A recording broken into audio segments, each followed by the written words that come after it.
संबंध। इस प्रकार कर्म योग के वर्णन की प्रस्तावना करके अब उसका रहस्यपूर्ण महत्व बतला। नेहाभिक्रम नाशो अस्ति प्रत्यवायो न विद्यते स्वलभमप्यस्य धर्मस्य त्रायते महतो भयात्। इस कर्म योग में आरंभ का अर्थात बीज का नाश नहीं और उल्टा फल रूप दोष भी नहीं, बल्कि इस कर्म योग रूप धर्म का थोड़ा सा भी साधन जन्म मृत्यु रूप महान भय से रक्षा कर लेता है। प्रश्न, इस कर्म योग में आरंभ का नाश नहीं है, इस कथन का क्या भाव? उत्तर, इससे भाव दिखलाया गया है कि यदि मनुष्य इस कर्म योग के साधन का आरंभ करके उसके पूर्ण होने के पहले बीच में ही त्याग कर दे तो जिस प्रकार किसी खेती करने वाले मनुष्य के खेत में बीज बोकर उसकी रक्षा न करने से या उसमें जल न सींचने से वे बीज नष्ट हो जाते हैं, उस प्रकार इस कर्म योग के आरंभ का नाश नहीं होता। इसके संस्कार साधक के अंतःकरण में स्थित हो जाते हैं और वे साधक को दूसरे जन्म में जबरदस्ती पुनः साधन में लगा देते हैं। इसका विनाश नहीं होता, इसलिए भगवान ने कर्म योग को सत कहा है। प्रश्न, इसमें प्रत्यवाय यानी उल्टा फल रूप दोष भी नहीं है, इस कथन का क्या भाव है? उत्तर, इससे भाव दिखलाया है कि जहाँ कामना युक्त कर्म होता है वहीं उसके अच्छे बुरे फल की संभावना होती है। इसमें कामना का सर्वथा अभाव है, इसीलिए इसमें प्रत्यवाय अर्थात विपरीत फल भी नहीं होता। सकाम भाव से देव पितृ मनुष्य आदि की सेवा में किसी कारणवश त्रुटि हो जाने पर उसे रुष्ट होने से साधक का अनिष्ट भी हो सकता है, किंतु स्वार्थ रहित यज्ञ, दान, तप, सेवा आदि कर्मों के पालन में त्रुटि होने पर भी उसका विपरीत फल रूप अनिष्ट नहीं होता। अथवा जैसे रोग नाश के लिए सेवन की हुई औषधि अनुकूल न पड़ने से रोग का नाश करने वाली न होकर रोग के बढ़ाने वाली हो जाती है, उस प्रकार इस कर्म योग के साधन का विपरीत परिणाम नहीं होता। अर्थात यदि वह पूर्ण न होने के कारण इस जन्म में साधक को परम पद की प्राप्ति न करा सके तो भी उसके पालन करने वाले मनुष्यों को न तो पूर्वकृत पापों के फलस्वरूप या इस जन्म में होने वाले अनुशंकित हिंसादि के फलस्वरूप तिर्यक योनि या नरकों का भी भोग करना पड़ता है और न अपने पूर्वकृत शुभ कर्मों के फलरूप इस लोक या परलोक के सुख भोग से वंचित ही रहना पड़ता है। वह पुरुष पुण्यवानों के उत्तम लोकों को ही प्राप्त होता है और वहाँ बहुत काल तक निवास करके पुनः विशुद्ध श्रीमानों के घर में जन्म लेता है अथवा योगी कुल में जन्म लेता है और पहले के अभ्यास से पुनः उस साधन में प्रवृत्त हो जाता है। प्रश्न, प्रत्यवायों व प्रत्याव न विधते का अर्थ कर्म योग में विघ्न बाधा रुकावट नहीं आती, ऐसा ले लिया जाए तो क्या आपत्ति है? उत्तर, पूर्व जन्म के पाप के कारण विषय भोग का एवं प्रमादी विषयी और नास्तिक पुरुषों का संग होने से साधन में विघ्न बाधा रुकावट तो आ सकती है, निष्काम कर्म का परिणाम बुरा नहीं होता, इसीलिए विपरीत फल रूप दोष नहीं होता, यही अर्थ लेना ठीक है। प्रश्न, अस्य विशेषण के सहित धर्मस्य पद यहाँ किसका वाचक है? उत्तर, पूर्व श्लोक में योग के नाम से जिसका वर्णन किया गया है वही कर्म योग का वाचक है। प्रश्न, कर्म योग किसको कहते हैं? उत्तर, शास्त्र विहित उत्तम क्रिया का नाम कर्म है और समभाव का नाम योग है। अतः ममता, आसक्ति, काम, क्रोध और लोभ मोह आदि से रहित होकर जो समतापूर्वक अपने वर्ण, आश्रम, स्वभाव और परिस्थिति के अनुसार शास्त्र विहित कर्तव्य कर्मों का आचरण करना है वही कर्म योग है। इसी को समत्व योग, बुद्धि योग, तदर्थ कर्म मदर्थ कम और मत कर्म भी कहते हैं। प्रश्न, इस कर्म योग रूप धर्म का थोड़ा सा भी साधन महान भय से रक्षा कर लेता है। इस वाक्य का क्या अभिप्राय है? उत्तर, इससे भाव दिखलाया गया है कि यह कर्मयोग का साधन यदि अपनी पूर्ण सीमा तक पहुंच जाता है तब तो वह मनुष्य को उसी क्षण पर ब्रह्म परमात्मा की प्राप्ति करा देता है। अतः इसके पूर्ण साधन के महत्व का तो कहना ही क्या है। पर यदि मनुष्य इसका कुछ आंशिक साधन कर लेता है, अर्थात समुद्र की अटल स्थिति न होकर यदि मनुष्य के द्वारा थोड़े से भी कर्तव्य कर्म का आचरण समभाव से हो जाता है और वह थोड़ा सा भी संभाव यदि अंत काल में स्थिर हो जाता है, तब तो उसी समय मनुष्य को निर्वाण ब्रह्म की प्राप्ति करा देता है। नहीं तो वह जन्मांतर में साधक को पुनः साधना में प्रवृत्त करके परम गति की प्राप्ति करा देता है। इस प्रकार यथा समय उसका अवश्य उद्धार कर देता है। सकाम भाव से हजारों वर्षों तक किए हुए बड़े से बड़े यज्ञ, दान, तप, तीर्थ सेवन और व्रत, उपवास आदि कर्म भी मनुष्य का संसार से उद्धार नहीं कर सकते और संभाव से किए हुए शास्त्र विहित भिक्षाटन, युद्ध, कृषि, वाणिज्य, सेवा और शिल्प आदि छोटे से छोटे जीविका के कर्म भी भावपूर्ण होने पर क्षण मात्र में संसार से उद्धार करने वाले बन जाते हैं, क्योंकि कल्याण साधन में कर्म की अपेक्षा भाव की ही प्रधानता है। प्रश्न, जबकि यह कर्म योग का थोड़ा सा साधन वृद्धि को प्राप्त होने पर ही महान भय से रक्षा करता है, तब फिर थोड़ा का क्या महत्व रहा? उत्तर, निष्काम भाव का परिणाम संसार से उद्धार करना है। अतएव वह अपने परिणाम को सिद्ध किए बिना न तो नष्ट होता है और न उसका कोई दूसरा फल ही हो सकता है। अंत में साधक को पूर्ण निष्काम बनाकर उसका उद्धार कर ही देता है। यही उसका महत्व है। प्रश्न, यदि कर्मयोग का थोड़ा सा साधन भी महान भय से रक्षा करने वाला है, तब उसका पूर्ण साधन करने की क्या आवश्यकता है? उत्तर, थोड़ा सा साधन भी रक्षा करने वाला तो है, इसमें कोई संदेह नहीं, पर उसमें समय का नियम नहीं है। पता नहीं वह इस जन्म में उद्धार करे या जन्मांतर में, क्योंकि वह थोड़ा सा साधन क्रमशः वृद्धि को प्राप्त होकर पूर्ण होने पर ही उद्धार करेगा। अतएव शीघ्र कल्याण चाहने वाले प्रयत्नशील मनुष्यों को तो तत्परता और उत्साह के साथ पूर्ण रूप से ही समत्व प्राप्त करने की चेष्टा करनी चाहिए। प्रश्न, महान भय किसे कहते हैं और उससे रक्षा करना क्या है? उत्तर, जीवों को सबसे अधिक भय मृत्यु से होता है। अतः अनंत काल तक पुनः पुनः जन्मते और मरते रहना ही महान भय है। इसी जन्म मृत्यु रूप महान भय को भगवान ने आगे चलकर मृत्यु संसार के नाम से कहा है।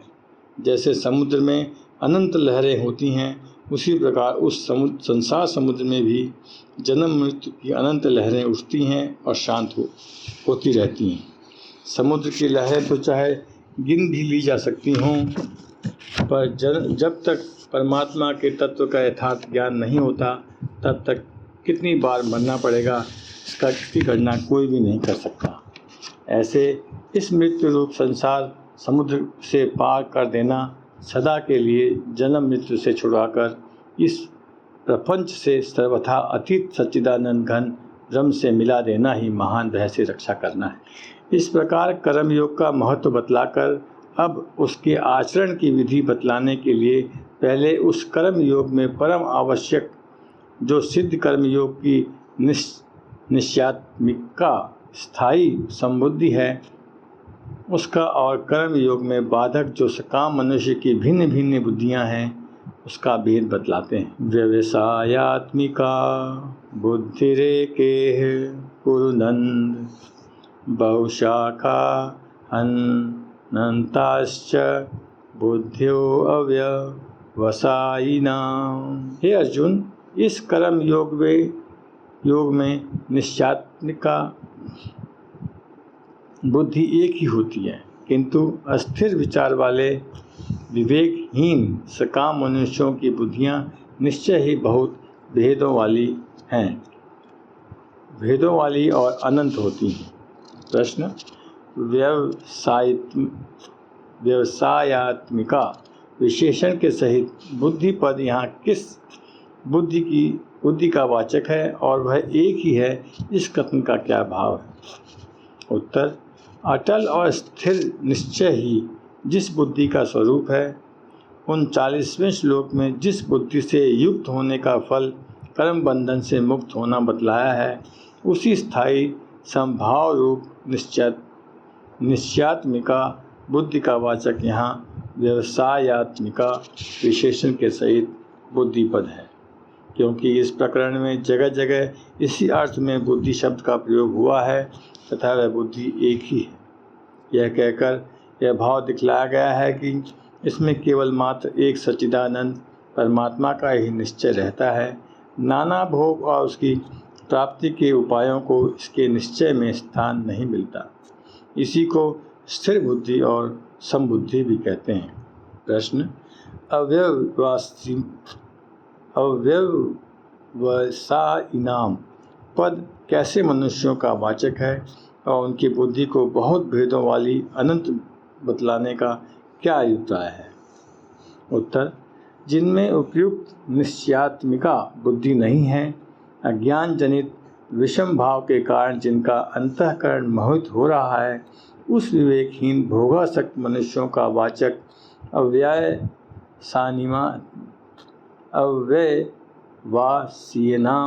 पद है। उनकी बुद्धि को बहुत भेदों वाली और अनंत बतलाकर यह दिखलाया गया है कि सकाम भाव से यज्ञादि कर्म करने वाले मनुष्यों के भिन्न भिन्न उद्देश्य रहते हैं।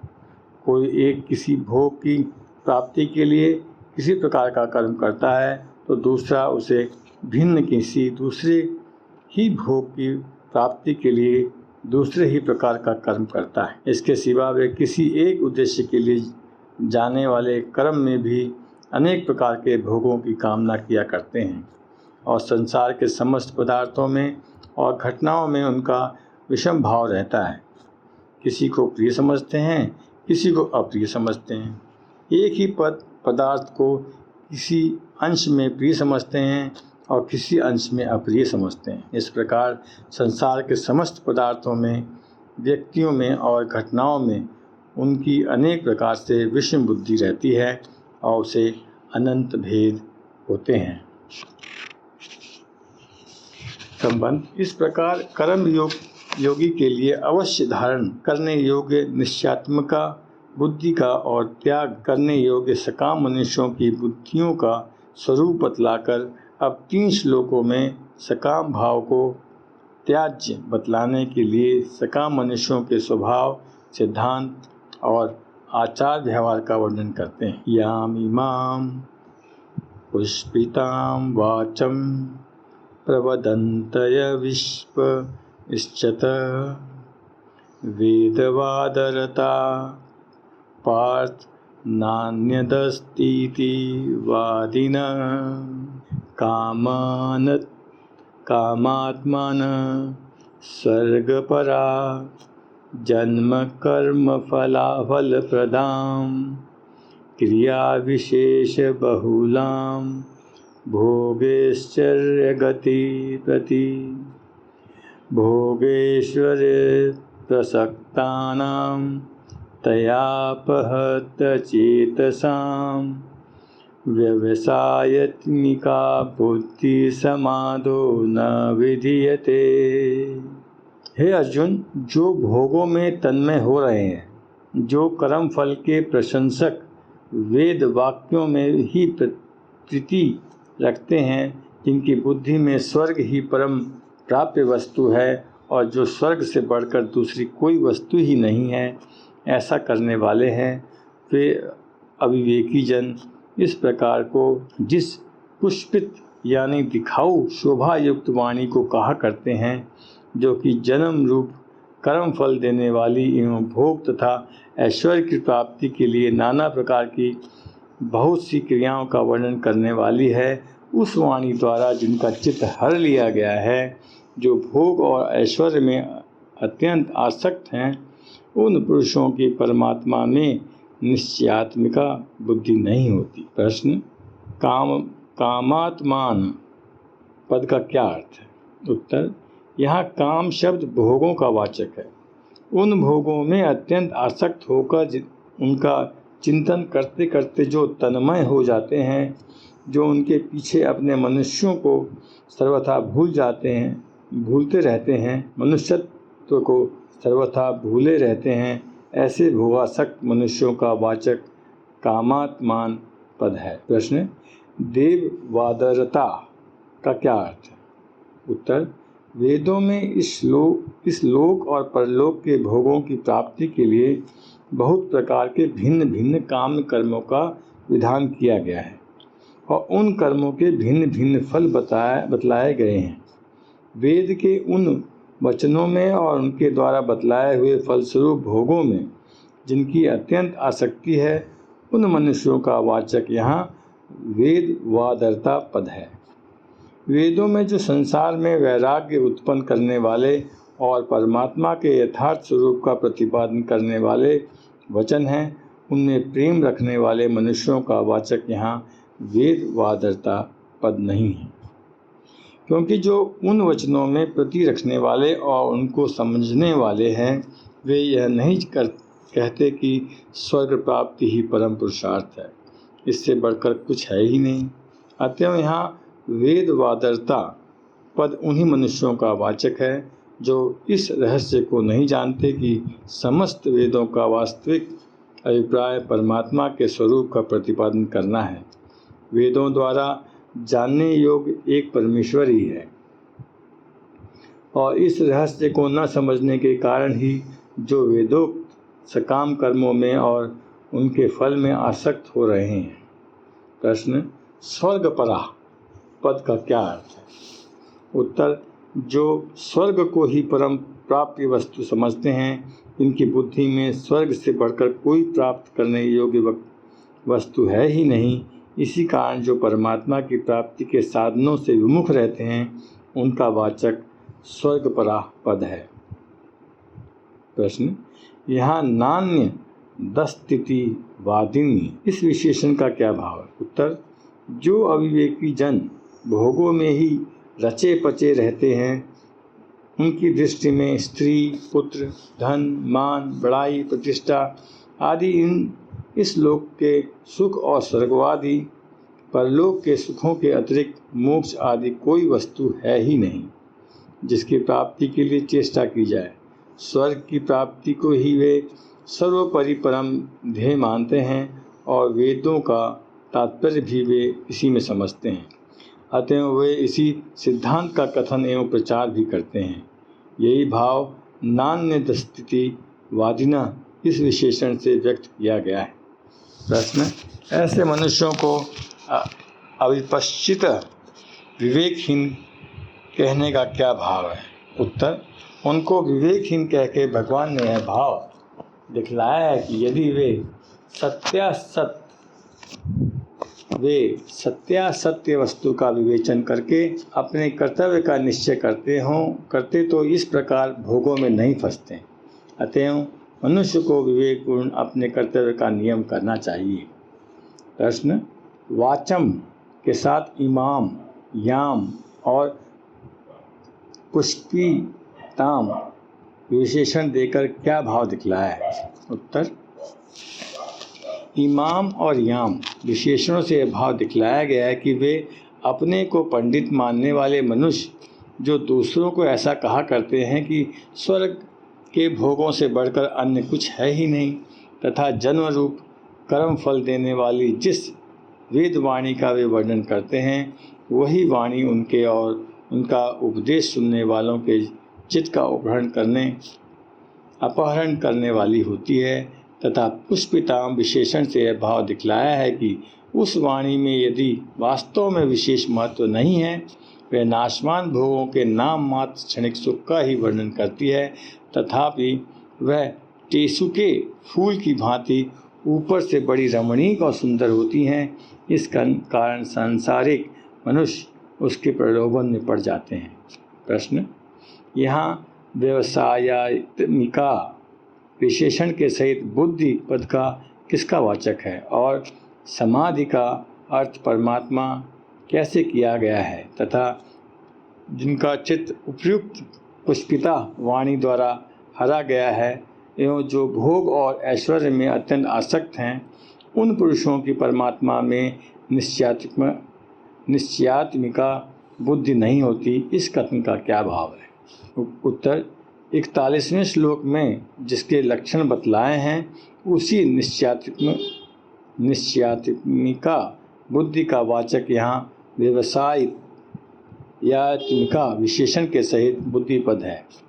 समाधीयते अस्मिन् बुद्धि इति समाधि।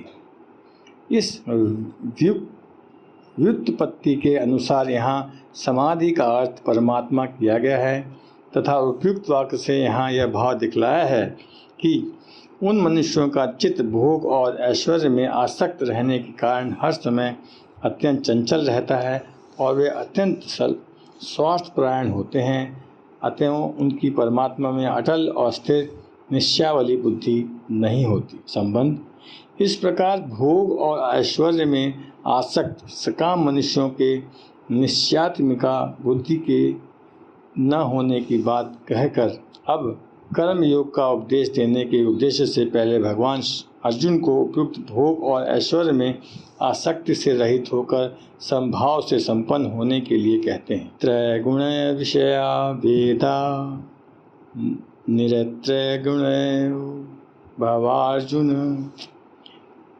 निर्द्वंदो नित्यसत्वस्थो निर्योगक्षेम आत्मवान। हे अर्जुन, वेद उपयुक्त प्रकार से तीनों गुणों के कार्य रूप समस्त भोगों एवं उनके साधनों का प्रतिपादन करने वाले हैं। इसलिए तू उन भोगों एवं उनके साधनों में आसक्तिहीन, हर्ष शोकादि द्वंद्वों से रहित, नित्य वस्तु परमात्मा में स्थित, योगक्षेम को न चाहने वाला और स्वाधीन अंतःकरण वाला हो। प्रश्न, त्रैगुण विषया पद का क्या अर्थ है और वेदों को त्रैगुण विषया कहने का क्या भाव है? उत्तर, सत्व, रज और तम, इन तीनों गुणों के कार्य को त्रैगुण कहते हैं। अतः समस्त भोग और ऐश्वर्य में पदार्थों और उनकी प्राप्ति के उपाय भूत समस्त कर्मों का वाचक यहाँ त्रैगुण शब्द है। उन सबका अंग प्रत्यंगों सहित जिनमें वर्णन हो उनको त्रैगुण विषया कहते हैं। यहाँ वेदों को त्रैगुण विषया बतलाकर यह भाव दिखलाया है कि वेदों में कर्म कांड का वर्णन अधिक होने के कारण वेद त्रैगुण विषया हैं। प्रश्न, निरस्त्यो गुण होना क्या है? उत्तर, तीनों गुणों के कार्य रूप इस लोक और परलोक के समस्त भोगों में तथा उनके साधन भूत समस्त कर्मों में ममता, आसक्ति और कामना से सर्वथा रहित हो जानना ही निरस्त्रय गुण होना है। यहाँ स्वरूप से समस्त कर्मों का त्याग कर देना निरस्त्रय गुण होना नहीं है, क्योंकि रूप से समस्त कर्मों का और समस्त विषयों का त्याग कोई भी मनुष्य नहीं कर सकता। यह शरीर भी तो तीन गुणों का ही कार्य है जिसका त्याग बनता ही नहीं। इसलिए यही समझना चाहिए कि शरीर में और उनके द्वारा किए जाने वाले कर्मों में और उनके फलस्वरूप समस्त भोगों में अहंता, ममता, आसक्ति और कामना से रहित होना ही यहाँ निरत्रैगुण अर्थात तीनों गुणों के कार्य से रहित होना है। प्रश्न, द्वंद्व किनको कहते हैं और उनसे रहित होना क्या है? उत्तर, सुख दुख, लाभ हानि, कीर्ति अकीर्ति, मान अपमान और अनुकूल प्रतिकूल आदि परस्पर विरोधी युग्म पदार्थों का नाम द्वंद्व है और इन सब के संयोग वियोग में सदा ही सम रहना, इनके द्वारा विचलित या मोहित न हो किया जाना अर्थात हर्ष शोक राग द्वेष आदि से रहित रहना ही इनसे रहित होना है। प्रश्न, नित्य सत्व क्या है और उसमें स्थित होना क्या है? उत्तर, सच्चिदानंद घन परमात्मा ही नित्य सत्व सत्य वस्तु हैं। अतएव नित्य अविनाशी सर्वज्ञ परम पुरुष परमेश्वर के स्वरूप का नित्य निरंतर चिंतन करते हुए उनमें अटल भाव से स्थित रहना ही नित्य वस्तु में स्थित होना है। प्रश्न, नित्य सत्वस्थ का अर्थ यदि निरंतर सत्व गुणों में स्थित होना मान लिया जाए तो क्या हानि? उत्तर, ऐसा अर्थ भी बन सकता है, इसमें हानि की कोई बात नहीं, किंतु उपयुक्त अर्थ में और भी अच्छा भाव है, क्योंकि कर्म योग का अंतिम परिणाम समस्त गुणों से अतीत होकर परमात्मा को प्राप्त कर लेना कहा गया है। प्रश्न, योगक्षेम किसको कहते हैं और अर्जुन को निर्योगक्षेम होने के लिए कहने का क्या भाव है? उत्तर, अप्राप्त वस्तु की प्राप्ति को योग कहते हैं और प्राप्त वस्तु की रक्षा का नाम क्षेम है। सांसारिक भोगों की कामना का त्याग कर देने के बाद भी शरीर निर्वाह के लिए मनुष्य की योगक्षेम में वासना रहा करती है। अतएव उस वासना का भी सर्वथा त्याग कराने के लिए यहाँ अर्जुन को निर्योगक्षेम होने को कहा है।